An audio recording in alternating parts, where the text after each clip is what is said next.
Al-hadithul khamis, hadis yang kelima, an Ummil Mukminin, Ummi Abdillah Aisyah radhiyallahu anha annaha qalat, qala Rasulullah sallallahu alaihi wasallam, man ahdatha.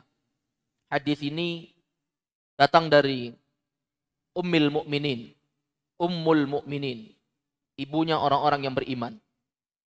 Dan semua istri Nabi, mereka dijuluki dengan julukan Ummul Mukminin, ibu-ibunya orang yang beriman. Semua istri Nabi. Oleh karena itu, ma'asyiral ikhwah, tidak diperbolehkan bagi orang yang masih hidup sepeninggal Nabi dan menjumpai istri Nabi untuk menikahi istri-istri Nabi pada saat Nabi meninggal dunia. Itu diharamkan. Karena mereka adalah Ummul Mukminin, ibunya orang-orang yang beriman. Makanya istri-istri Nabi itu tidak menikah ketika Nabi SAW meninggal dunia. Lalu dimaklumi, Aisyah masih dalam usia yang sangat muda ketika Nabi SAW meninggal dunia. Namun bersama dengan itu, Aisyah tidak menikah. Karena umat Islam, ibu mereka adalah istri-istri Nabi. Ini ma'asyiral ikhwah. Adapun kunyah untuk Aisyah adalah Ummu Abdillah. Dan Ummu Abdillah ini merupakan kunyah untuk Aisyah. Nah, seorang boleh saja memasangkan untuk dirinya kunyah walaupun dia belum memiliki anak. Ini maklumi bahwa Aisyah adalah wanita yang tidak punya anak sampai Nabi SAW meninggalkan Aisyah, meninggal dunia. Aisyah nggak punya anak, tapi dia berkunyah dengan Ummu Abdillah.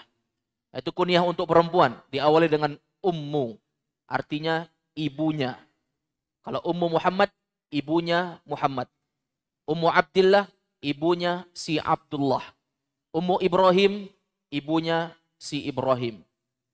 Adapun untuk laki-laki, kunyah tidak diawali dengan Ummu, tetapi diawali dengan Abu, artinya bapaknya. Kalau Abu Abdillah, bapaknya si Abdullah. Abu Muhammad, bapaknya si Muhammad. Sekali lagi kita tegaskan bahwa kunyah itu boleh untuk disematkan, dan kunyah itu tidak hanya untuk orang yang sudah memiliki anak. Dan juga bukan khusus untuk orang yang sudah menikah. Orang yang belum menikah juga boleh untuk berkunyah. Ini ma'asyiral ikhwah, a'azzanallahu wa iyyakum. Dan Aisyah ini radhiyallahu anha berkunyah dengan Ummu Abdillah. Kemudian kita tekankan di sini bahwa Aisyah adalah salah satu dari 7 sahabat Nabi SAW dan sahabiyah yang paling banyak menghafal hadis Nabi SAW. Nah, ini sering kita ulangi dari 2 bait syair yang diucapkan oleh Imam As-Suyuti rahimahullah. Beliau mengatakan, wal mukthiruna fi riwayatil athar Abu Hurairah yalihi ibn Umar wa Anasun wal bahru kal khudri wa Jabirun wa zaujatun Nabi. Dan orang-orang yang paling banyak meriwayatkan hadis dan athar, hadis Nabi SAW, itu ada 7 orang. Yang pertama, Abu Hurairah radhiyallahu anhu. Nama lengkapnya adalah Abdurrahman bin Sakhr Ad-Dausi. Disebut dengan Abu Hurairah. Hurairah berasal dari kata hirrah. Hirrah itu artinya kucing. Kalau Hurairah bentuk tasghir dari hirrah, artinya kucing kecil. Karena orang ini suka untuk memelihara kucing kecil, sehingga Nabi menjulukinya dengan sebutan Abu Hurairah, bapaknya kucing kecil. Nah, itu bukan namanya, hanya julukan yang Nabi SAW berikan. Nah, itu ma'asyiral ikhwah, ya, adalah sesuatu yang lebih dikenal di tengah ulama-ulama, bahkan di tengah kaum muslimin. Orang tidak mengenal nama Abu Hurairah itu siapa, kecuali orang-orang yang memang betul-betul mendalami ilmu hadis. Ada silang pendapat dari nama Abu Hurairah ini sampai sekitar 20 pendapat siapa namanya. Tapi yang paling masyhur dari penamaan itu, namanya adalah Abdurrahman bin Sakhr Ad-Dausi radhiyallahu anhu. Itu pertama, sahabat yang paling banyak menghafal dan beratkan hadis Nabi. Oleh karenanya Abu Hurairah ini orang yang paling dibenci oleh ahlul bid'ah. Ahlul bid'ah. Kenapa? Karena kalau nama Abu Hurairah sudah hancur di tengah kaum muslimin, artinya sangat mudah sekali untuk membodoh-bodohi orang-orang yang beragama Islam. Karena kebanyakan hadis diriwayatkan oleh Abu Hurairah. Kapan nama Abu Hurairah sudah rusak di mata kaum muslimin, artinya mereka akan menolak kebanyakan hadis Nabi SAW. Ini pintarnya ahlul bid'ah wal ahwa untuk menjatuhkan kehormatan Abu Hurairah. Ini yang pertama. Yang kedua, Ibnu Umar. Nama lengkapnya Abdullah bin Umar bin Khattab radhiyallahu anhuma. Anaknya Umar bin Khattab. Lebih banyak hafalannya dibandingkan bapaknya. Tapi kalau dari segi kemuliaan, sepakat para ulama lebih mulia Umar bin Khattab. Bahkan sangat jauh sekali selisihnya. Karena merupakan akidah ahlu sunnah, orang yang paling mulia setelah Nabi adalah Abu Bakar, thumma Umar, thumma Utsman, thumma Ali. Abu Bakar, Umar, Utsman, Ali. Itu akidah ahlu sunnah. Kalau kita bertanya, ada orang yang mengatakan, kami ahlu sunnah wal jamaah, siapa yang paling mulia? Ali atau Abu Bakar? Dia katakan Ali. Itu sudah ciri bahwa dia bukan ahlu sunnah. Karena itu merupakan pokok akidah prinsip kaum muslimin. Dan dibahas di buku akidah apapun. Kita bahas buku akidah tipis, akidah tebal, akidah yang tingkatan tinggi. Semua akan dibahas. Siapa orang yang paling mulia? Sepeninggal Nabi. Abu Bakar, Umar, Utsman, dan Ali. Itu urutan kekhalifahan. Jadi yang kedua, Abdullah bin Umar bin Khattab. Timbul pertanyaan kepada kita. Kenapa Abdullah bin Umar, anaknya Umar bin Khattab, lebih banyak hafalannya? Kita telah jelaskan bahwa itu biasa terjadi. Ya, seorang anak itu kadang lebih pintar dari orang tuanya, itu biasa. Karena orang tua itu sibuk untuk mencari nafkah, memenuhi kebutuhan keluarganya, sehingga dia tidak terfokus kepada satu hal untuk belajar. Adapun Abdullah bin Umar, anaknya, beliau fokus untuk bersama Nabi SAW, sehingga banyak hafal hadis Nabi. Yang ketiga, Anas bin Malik. Anas bin Malik ini pembantu Nabi. Yang membantu Nabi dari usia 9 mencapai 10 tahun. Sampai usianya yang ke-20 tahun. Sekitar 10 tahun lebih beliau menjadi pembantu Nabi SAW. Membantu aktivitas Nabi di rumah. Membantu aktivitas Nabi di luar rumah. Beliau selalu menemani Nabi. Jadi tak heran Anas bin Malik ini dari kecil sudah menjadi penghafal hadis Nabi SAW. Nah, itulah keutamaan untuk mendekatkan anak-anak kita kepada orang yang berilmu. Hingga anak-anak ini akan tumbuh dan mengikuti kebiasaan orang-orang yang berilmu ini. Ini ma'asyiral ikhwah. Walaupun anak kita dikategorikan sebagai pembantu, tidak masalah. Sebagaimana Anas bin Malik justru menjadi disematkan namanya Anas bin Malik khadimu Rasulillah. Anas bin Malik pembantunya Nabi. Itu kayak istilahnya dalam kurung. Anas bin Malik dalam kurung pembantu Nabi. Orang zaman sekarang malu. Padahal itu adalah sesuatu yang mulia di tengah-tengah orang zaman dahulu. Yang keempat adalah Ibnu Abbas. Ya, dijuluki oleh Imam As-Suyuti dengan sebutan Al-Bahru, lautan. Bahr, lautan. Karena ilmunya bagaikan lautan yang tak bertepi. Sangat luar biasa. Disebut dengan Al-Bahru. Namanya adalah Abdullah Ibnu Abbas radhiyallahu anhuma. Dan dia adalah sahabat di urutan keempat. Kemudian yang kelima, dari sahabat Nabi yang paling banyak menghafal hadis adalah Abu Sa'id Al-Khudri. Itu kunyahnya Abu Sa'id. Namanya adalah Sa'ad bin Malik bin Sinan. Sa'ad bin Malik bin Sinan. Kemudian yang keenam, Jabir bin Abdullah. Dan yang ketujuh, inilah yang membawakan hadis kita di malam hari ini, hadis kelima di kitab Al-Arba'in, yaitu Aisyah radhiyallahu anha. Aisyah ini luar biasa hafalannya. Dan tidaklah apa yang terjadi di rumah Nabi itu menjadi ilmu bagi kita pada hari ini kecuali melalui jasa-jasa istri-istri Nabi Aisyah. Seperti kita dapati tata cara mandi janabah, tata cara mandi wajib, mandi junub. Itu enggak didapati dari sahabat. Istri Nabi yang cerita, mereka ikut andil untuk menyebarkan agama. Aisyah. Demikian pula kita dapati hadis an Rasulullah sallallahu alaihi wasallam kana yu'jibuhu tayammun fi tana'ulihi wa tarajjulihi wa tuhurihi wa fi sya'nihi kullih. Ini hadis Aisyah juga. Aisyah menyebarkan bahwa Nabi SAW suka untuk mendahulukan yang kanan-kanan. Mulai dari pakai sandal sahabat lihat. Bersisir. Bersisir, siapa yang lihat Nabi bersisir? Istrinya. Tidak ada orang lihat Nabi bersisir. Karena orang bersisir itu di rumah. Ya, at-tajammul, berhias. Dan Nabi menyisir rambutnya di kanan. Aisyah memberitakan. Menunjukkan istri Nabi itu ikut andul untuk menyebarkan ilmu agama. Kemudian disebutkan bersucinya Nabi. Nabi kalau mandi, Nabi kalau wudu. Ya kalau wudu mungkin sahabat lihat. Karena kadang Nabi SAW berwudu di tengah para sahabat. Tapi kalau mandi, siapa yang menyebarkan bahwa Nabi mandi dengan menyiram yang kanan terlebih dahulu, itu adalah andil istri-istri Nabi untuk menyebarkannya. Nah, ini jasa mereka. Dan salah satu dari apa yang merupakan jasa Aisyah adalah hadis yang akan kita baca ini. Kata beliau, annaha qalat, itu metode dalam pembacaan hadis, kadang tertulis qalat, tapi kita boleh menambahkan annaha. Atau kalau laki-laki yang menyebutkan annahu, itu boleh kita tambahkan kalimat annahu, walaupun tidak ada di situ. Itu metode dalam membaca hadis, itu diamalkan oleh para ulama ahli hadis. Maka kalau kita baca, kita dengarkan guru-guru kita membaca hadis, kadang ada kalimat annahu, dia tambahkan annahu, itu tidak masalah. An Ummil Mukminin Ummi Abdillah Aisyah radhiyallahu anha annaha qalat.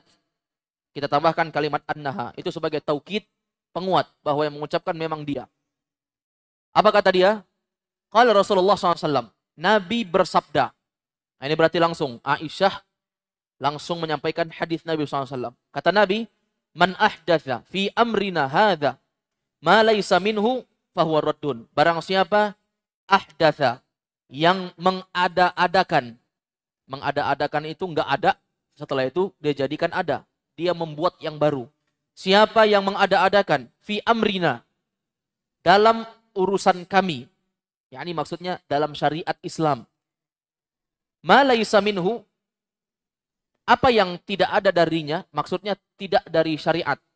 Dia buat-buat di dalam syariat sesuatu yang enggak ada dalam syariat.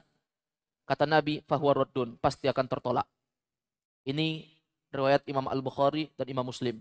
Wa fi riwayatin Muslim, dan di dalam riwayat Imam Muslim, man amila amalan, siapa saja yang beramal dengan sebuah amalan, laisa alaihi amruna, yang tidak ada atasnya urusan kami, bukan dari syariat, fahuwa raddun, maka itu tertolak. Wa qad 'allaqaha Al-Bukhari. Sungguh Imam Al-Bukhari ya meriwayatkan hadis ini tanpa sanad. Ini ma'asyiral ikhwah. Kita baca syarah untuk menjelaskan pembahasan apa-apa saja yang dikatakan sebagai perkara baru yang tertolak di dalam agama. Hadal hadis mukharrajun fi sahihain aidha. Ini dijelaskan oleh Fadilatul Syekh Saleh bin Abdullah bin Hamad Al-Utsaimin. Hadis ini dikeluarkan di dalam dua kitab sahih. Sahih Bukhari dan Sahih Muslim. Jadi jangan lagi ragu. Ini hadisnya palsu ini. Hadisnya lemah ini. Tidak. Karena tidak ada satupun ulama ahli hadis yang menolak hadis yang diriwayatkan oleh Imam Al-Bukhari dan Imam Muslim. Kenapa? Karena ini adalah dua kitab yang tersahih setelah Al-Quran. Kitab yang tersahih setelah Al-Quran. Fahuwa minal muttafaqi alaih. Dan ini merupakan hadis yang disepakati oleh dua imam, yakni Al-Bukhari dan Muslim. Wal lafdzul madhkur riwayatan thaniyatan hiya inda Muslimin mausulatan. Dan lafaz yang telah disebutkan dari riwayat yang kedua itu adalah hadis mausul. Hadis yang diriwayatkan oleh Imam Muslim secara mausul. Ai marwiyatun bi isnadih. Diriwayatkan dengan sanad. Jadi Imam Muslim pakai sanad. Dari Imam Muslim ada orang lagi, ada perawi sampai ke Nabi. Ini kalau riwayat Imam Muslim. Ammal Bukhari fa'allaqaha. Adapun kalau riwayat Bukhari sanadnya tidak disebutkan. Sanadnya mu'allaq. Mu'allaq itu ya, kita bisa baca definisi di bawah. Waqad taqaddama annal mu'allaq indal muhadditsin ma saqata minal mubtada'i isnadihi fauqal musannif rawin au akthar. Dan sungguh telah berlalu pengertian tentang mu'allaq, bahwa mu'allaq itu adalah ada keterputusan, antara penulis buku hadis dengan rawi sampai ke Nabi ada keterputusan. Apakah satu orang atau dua orang? Jadi kan hadis itu kita dengar penulis hadis Imam Bukhari, ada rawi, sampai tingkatannya sampai Nabi. Ini ada yang putus satu atau dua orang. Itu namanya mu'allaq. Jadi hadis ini, hadis yang dikeluarkan secara mausulah, pakai sanad lengkap dari Imam Muslim. Tapi kalau Imam Al-Bukhari, hadisnya mu'allaq. Yaitu ada tidak disebutkan dari perawinya satu atau dua orang. Ini ma'asyiral ikhwah. Tapi sahih. Dia termasuk dari hadis yang sahih. Wa fi hadzal hadis bayanu mas'alataini 'azimatain. Dan dalam hadis ini ada dua masalah besar yang perlu kita ketahui. Ada dua masalah yang sangat besar. Al-mas'alatul ula fi qaulihi sallallahu alaihi wasallam. Masalah yang pertama yaitu pada ucapan Nabi, man ahdatsa fi amrina hadza ma laysa minhu. Barang siapa yang mengada-adakan perkara baru di dalam syariat kami, apa yang tidak ada dari bagian syariat itu, fa fihi bayanu haddil muhaddatsah haddil muhdatsah fid din. Nah, ini menjelaskan batasan bid'ah dalam agama. Allati sammatha syari'atu bid'atan, yang dinamakan dalam syariat sebagai bid'ah. Fabuyyinat haqiqatuha bi arba'ati umur. Maka tentang perkara bid'ah ini dijelaskan pengertiannya pada 4 perkara. Ini kita harus jeli nih. Supaya tidak ada lagi yang bilang mikrofon itu bid'ah, nggak boleh dipakai. Supaya tidak ada lagi yang bilang orang berhaji tidak boleh naik pesawat karena itu bid'ah. Nah, ini harus jeli dalam masalah ini. Yang pertama, ini ada 4 perkara yang kita bahas dalam bid'ah. Yang pertama, annal bid'ata ihdatsun. Kita harus tahu bahwa bid'ah itu adalah ihdats, sesuatu yang baru. Ai ibtida'us syai', yaitu mengada-ngadakan sesuatu. Itu satu. Ya, itu satu. Kalau ada perkara yang awalnya tidak ada, diada-adakan, itu bid'ah. Lughatan, secara etimologi, secara bahasa. Wasaniha, yang kedua, anna dzalikal ihdats fid din la fid dunya. Nah, ini banyak orang keliru di sini. Bahwa bid'ah yang dikatakan sebagai bid'ah yang raddun, yang tertolak, itu adalah bid'ah fid din, tentang urusan agama. Apa yang enggak ada kaitannya dengan agama, boleh termasuk urusan dunia. Seperti contohnya bendera ini. Enggak ada di zaman Nabi. Apa boleh kita pakai? Jawabannya, boleh-boleh saja. Contohnya mikrofon ini. Ini tidak ada kaitannya sama agama. Sesuatu yang baru, baru. Tapi tidak ada kaitannya sama agama. Sedikit pun tidak ada. Karena dia urusan dunia. Maka ingat, kaidah al-aslu fil asya'il ibahah. Fala yuhramu minha illa ma harramallahu wa rasuluh. Hukum asal sesuatu itu boleh. Apapun itu.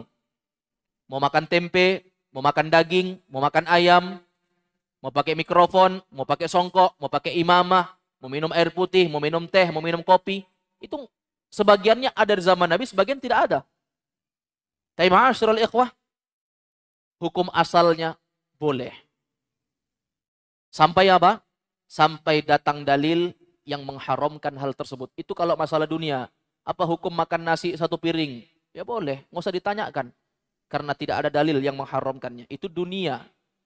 Tapi kalau masalah akhirat, yang ditanya dalilnya, hukum asalnya haram. Tidak boleh dilakukan kalau ibadah, kecuali ada dalilnya. Ini ma'asyiral ikhwah, a'azzanallahu wa iyyakum. La fit dunia, bukan masalah dunia, kata Syekh. Ini yang kedua. Wa thalithuha, yang ketiga, annahu ihdatsun fid din bima laisa minhu. Bahwa dia adalah sesuatu perkara yang diada-adakan yang berkaitan dengan agama yang tidak ada contohnya, bukan dari syariat. Ay la yarji'u ila usulih wa maqasidih wa la yumkinu bina'uhu ala qawaidih. Yaitu dia tidak kembali kepada pokok-pokok agama dan juga tujuan-tujuan agama, dan tidak mungkin untuk membangunnya di atas kaidah-kaidah agama. Ini namanya bid'ah yang ketiga. Ya, dia bukan dari bagian agama, pokok agama, atau nggak mungkin dibangun ya kaidah-kaidah agama di atasnya. Yang keempat, anna hadzal ihdats fid din bima laysa minhu yuqsadu bihi ta'abbud. Bahwa mengada-ngadakan di sini itu tentang urusan agama yang tidak ada syariatnya dari Allah dan Rasulnya, dari apa-apa yang dimaksudkan untuk ibadah. Jadi ma'asyiral ikhwah, nggak ada kaitannya dengan untuk ta'abbud. Ta'abbud itu taqarrub ilallah, mendekatkan diri kepada Allah Subhanahu wa taala. Li'anna haqiqata ja'lihi dinan. Karena sesungguhnya hakikat orang menjadikan bid'ah itu dia jadikan sebagai agama. Ini hakikatnya. Orang menjadikannya sebagai agama. Nggak ada orang yang melakukan bid'ah kecuali pasti dia niatkan untuk agama. Coba kita kembali kepada bid'ah amaliyah yang pertama terjadi di negeri Kufah. Yang telah berlalu penyebutannya kita jelaskan. Di mana sahabat Nabi SAW Abu Abdurrahman, Abdullah bin Mas'ud namanya. Dia melihat di sebuah masjid ada kemungkaran. Pada saat itu Nabi SAW telah meninggal. Tetapi meninggalnya Nabi itu masih baru-baru. Belum terlalu lama. Tapi ma'asyiral ikhwah, dia melihat kemungkaran. Dia lihat di dalam masjid ada beberapa kelompok orang dibagi menjadi kelompok-kelompok. Kelompok. Di setiap sudut ada kelompoknya. Masing-masing kelompok dipimpin oleh satu orang pemimpin. Kemudian ma'asyiral ikhwah, a'azanallahu iyakum, dia lihatlah di situ. Masing-masing kelompok pemimpinnya itu mengatakan kabbiru mi'ah, takbir kalian 100 kali. Maka orang-orang yang di situ pun bertakbir, Allahu akbar, Allahu akbar, Allahu akbar. Halilu mi'ah, tahlil kalian 100 kali. Tahlillah mereka 100 kali. Hamidu mi'ah, tahmid kalian 100 kali. Alhamdulillah, alhamdulillah, alhamdulillah. Di komando. Maka Abdullah bin Mas'ud dengan fitrah dan ilmu yang beliau ketahui, beliau mengingkari. Tapi beliau tidak langsung memarahi orang yang ada di masjid itu. Padahal kalau Abdullah bin Mas'ud marah, Abdullah bin Mas'ud ini adalah orang yang berilmu dan disegani sepeninggal Nabi. Karena dia termasuk sahabat yang senior. Tapi itulah fikih dari seorang ulama. Beliau tidak langsung menanggapi masalah yang ada. Tapi beliau mencari orang yang lebih pantas untuk menasehati. Nah, ini perlu kita contoh ini. Yang berbeda dari hal sebagian kaum muslimin. Kadang ada kita dapati seorang ustadz ditanya, di sebuah forum terbuka, Ustadz bagaimana hukum ini? Dengan lancangnya, bukan kita yang ditanya, kita yang menjawab. Ini adab ma'asyiral ikhwah. Abdullah bin Mas'ud radhiyallahu anhu orang yang berilmu. Tapi beliau lebih menjaga atau lebih memilih agar orang yang di atas beliau yang menjawab. Maka ma'asyiral ikhwah, a'azanallahu iyakum, afwan ya, pada saat itu bukan Abdullah bin Mas'ud, tetapi Abu Musa al-Ash'ari. Abdullah bin Qais, Abu Musa al-Ash'ari. Maka Abu Musa al-Ash'ari menemui Abdullah bin Mas'ud. Karena saat itu Abdullah bin Mas'ud yang paling senior. Ini yang melihat kemungkaran Abu Musa al-Ash'ari. Namanya adalah Abdullah bin Qais. Pulang dia, ketemu Abdullah bin Mas'ud. Dia bilang, Ya Aba Abdurrahman, inni ra'aitu syai'an munkara. Aku lihat ada kemungkaran di masjid sana. Apa kemungkarannya? Kata Abu Abdurrahman Abdullah bin Mas'ud. Kata dia, aku melihat orang melakukan ini. Dijelaskan apa yang dia lihat tadi. Datang langsung berdua ke masjid sana dan menyampaikan. Dari kejauhan, Abdullah bin Mas'ud sudah meneriaki orang-orang yang ada di masjid. Ya kaum. Ya. Ma asra'a halakatakum. Wahai sekelompok kaum, orang-orang yang ada di masjid. Kata Abdullah bin Mas'ud. Ma asra'a halakatakum. Aduhai betapa cepatnya kalian binasa. Ya, disebutkan ini pakaian Nabi belum usang. Panci-panci Nabi, alat-alat memasak, bejana-bejana Nabi masih ada, belum hancur. Nabi baru meninggal. Tapi kalian sudah binasa. Maka seakan-akan mereka enggak merasa bersalah. Coba lihat, mereka enggak merasa bersalah. Apa kata mereka? Ya Aba Abdurrahman, ma fa'altu illal khaira. Kami enggak melakukan apapun kecuali kami niatkan kebaikan. Jadi mereka zikir sekalipun niatnya itu untuk agama. Itu bid'ah. Enggak ada orang bangun bid'ah kecuali pasti agama. Makanya kalau masalah maulid, orang tidak katakan bahwa maulid itu budaya. Enggak ada yang katakan maulid budaya. Ini ma'asyiral ikhwah. Kalau budaya, kalau dikatakan budaya lebih berbahaya lagi karena itu budaya yang pertama kali dilakukan siapa? Orang-orang Syiah Fatimiyah. Ini ma'asyiral ikhwah lebih bahaya lagi. Justru lebih kena lagi dia dalam permasalahan pelanggaran syariat. Mungkin kalau dia katakan agama itu lebih ringan walaupun terbantahkan. Tapi andai kata orang bilang maulid ini budaya, berarti kalian ikuti budaya orang-orang Syiah. Nah, Syiah ini mengkafirkan sebagian besar para sahabat, menuduh istri Nabi Aisyah sebagai wanita pezina. Na'udzubillahi min dzalik. Apalagi kalau mereka katakan itu agama, jelas tertolak.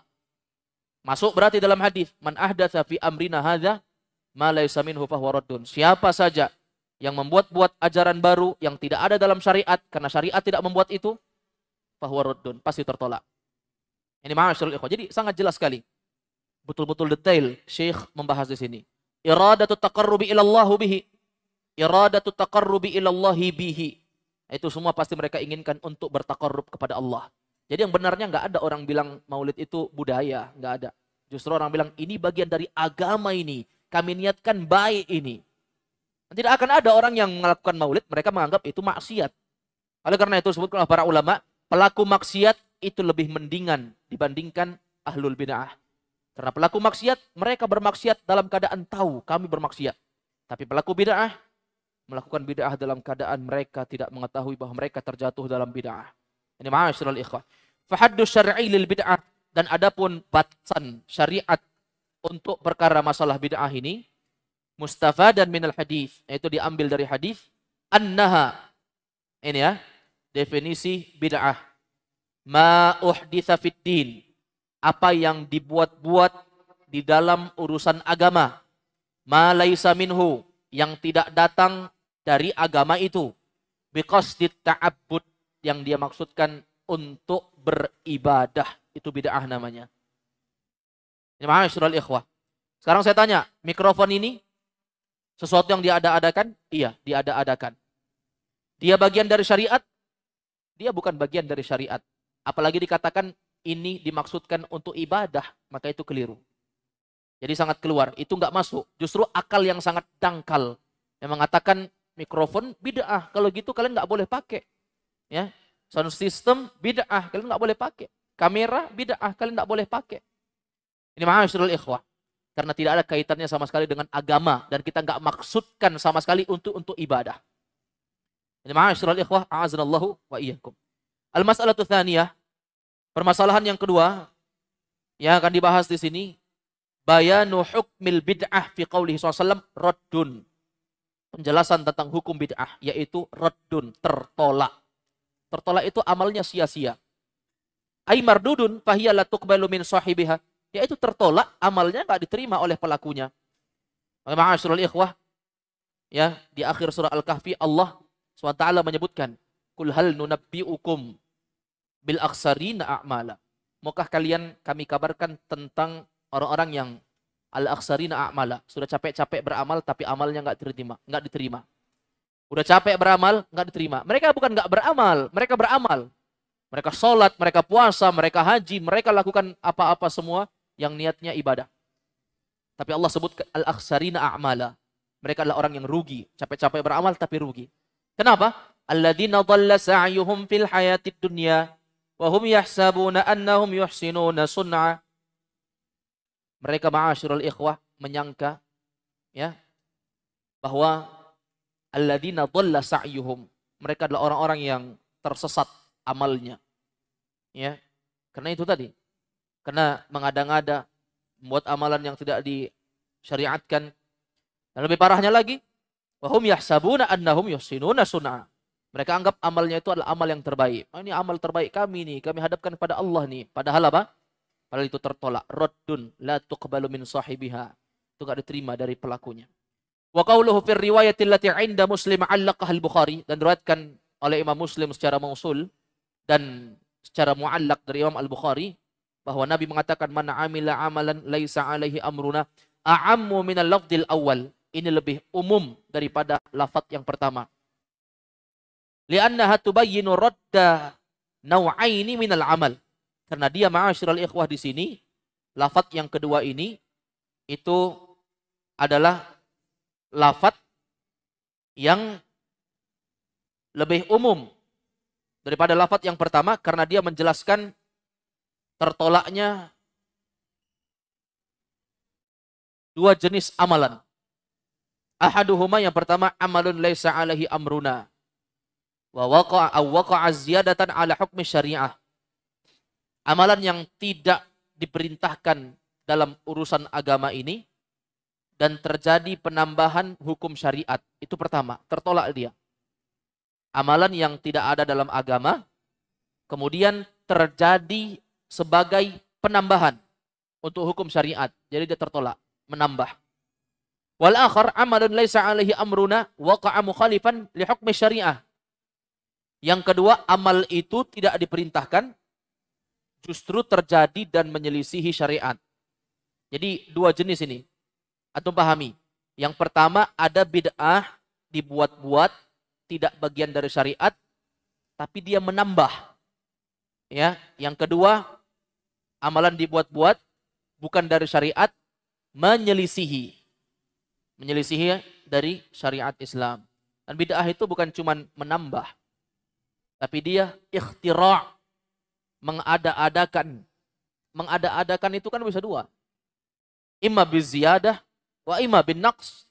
Bisa dengan menambah, bisa dengan mengurangi. Jadi bid'ah itu bukan cuma menambah saja, tapi mengurangi bagian syariat juga sama. Dan agama Islam ini alhamdulillah Nabi meninggal dunia dalam keadaan sudah sempurna. Kayak Allah Ta'ala menurunkan ayat, Al-yawma akmaltu lakum dinakum.